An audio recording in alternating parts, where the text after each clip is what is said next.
Today we are going to simplify these fractions. What is a fraction? Look at here. X fourth. Here there's a line here.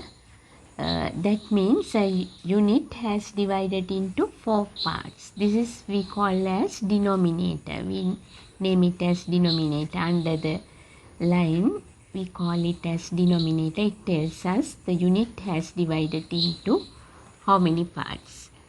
We call this as numerator. Above the line, the number we call as numerator, it tells the how many parts out of the denominator. This is a fraction. This is the numerator and this is the denominator. Denominator tells us the unit has divided into how many parts. Numerator tells us out of these parts, how many parts here. Right, now we are going to simplify the first fraction. Here there's a fraction. We have to add. Then we have to check the denominator.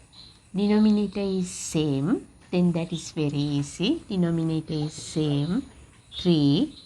That is under the line. Above there's 2x plus 2x.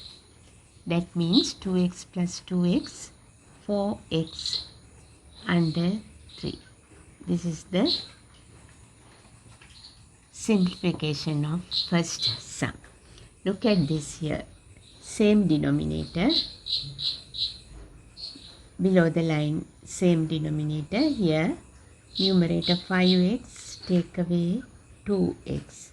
That means 5x take away 2x means 3x. 7. This is the simplification. We'll come to the third one. Same denominator 10. 3x plus 2x minus x. 3x plus 2x 5x. 5x minus x 4x 10th. Then here we can simplify this. 2 times 2 is 4, 2 times 5 is 10. Then the answer is this.